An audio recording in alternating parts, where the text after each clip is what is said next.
2 ദിവസത്തെ സന്ദർശനത്തിനായി ഇന്നലെ മണിപ്പൂരിലെത്തിയ രാഷ്ട്രപതി ദ്രൗപദി മുർമു ഇന്ന് ഇംഫാലിലെ ന്യൂപ്പിലാൽ സ്മാരക സമുച്ചയം സന്ദർശിക്കും.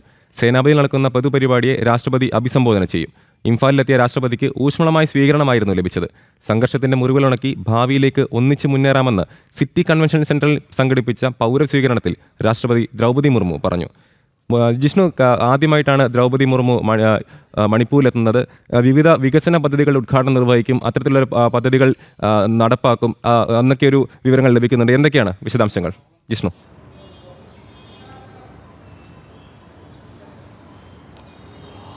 അമൽ, നിർണായകമായ സന്ദർശനമാണ് രാഷ്ട്രപതിയുടേത്. അതായത് മണിപ്പൂരിൽ ഈ ഒരു സംഘർഷം ഉണ്ടായതിനു ശേഷം ഒപ്പം രാഷ്ട്രപതിയായ ശേഷം ദ്രൗപദി മുർമുവിൻ്റെയും ആദ്യ സന്ദർശനമാണ് മണിപ്പൂരിൽ. ഇന്നലെ ഇംഫാലിലെത്തിയ രാഷ്ട്രപതി ദ്രൗപദി മുർമുവിനെ ഗവർണർ അജയ് ബെല്ലയുടെ നേതൃത്വത്തിൽ ഊഷ്മളമായ വരവേൽപ്പാണ് ലഭിച്ചത്. ഇംഫാൽ സിറ്റി സെൻട്രലിൽ നടന്നിട്ടുള്ള പരിപാടിയിൽ പങ്കെടുത്തുകൊണ്ട് രാഷ്ട്രപതി സംസാരിച്ചു. മണിപ്പൂരിൽ സമാധാനം ഉറപ്പാക്കുക എന്നുള്ളത് സർക്കാരിൻ്റെ ലക്ഷ്യമാണ്, അല്ലെങ്കിൽ സർക്കാർ അതിന് അതികഠിനമായി തന്നെ പ്രവർത്തിക്കുന്നുണ്ട് എന്ന പ്രതികരണം രാഷ്ട്രപതി നടത്തിയിട്ടുണ്ട്. ഒപ്പം രാഷ്ട്രപതി വ്യക്തമാക്കിയിട്ടുള്ളത് ഈ സംഘർഷത്തിന്റെ മുറിവുകൾ മറന്നുകൊണ്ട് ഈ സംഘർഷം ഒഴിവാക്കിക്കൊണ്ട് മണിപ്പൂർ ജനത ഒറ്റക്കെട്ടായി മുന്നേറണം എന്ന ആഹ്വാനം കൂടി രാഷ്ട്രപതി മണിപ്പൂരിൽ നിന്നുകൊണ്ട് നടത്തിയിട്ടുണ്ട് എന്നുള്ളതാണ്. ഇന്നും രാഷ്ട്രപതിക്ക് 2 പരിപാടികളാണ് ക്രമീകരിച്ചിട്ടുള്ളത്. ഒന്ന്, ഇംഫാലിലെ സ്മാരക സമുച്ചയം ന്യൂപ്പിലാൽ സ്മാരക സമുച്ചയം രാഷ്ട്രപതി സന്ദർശിക്കും. കൂടാതെ സേനാപതിയിൽ നടക്കുന്ന പൊതുപരിപാടിയിൽ രാഷ്ട്രപതി പങ്കെടുത്തുകൊണ്ട് സംസാരിക്കും. നിരവധി വികസന പദ്ധതികളുടെ ഉദ്ഘാടനം തുടക്കം രാഷ്ട്രപതി മണിപ്പൂരിൽ നിർവഹിക്കുന്നുണ്ട്. അവിടെ സേനാപതിയിൽ സംസാരിക്കുമ്പോൾ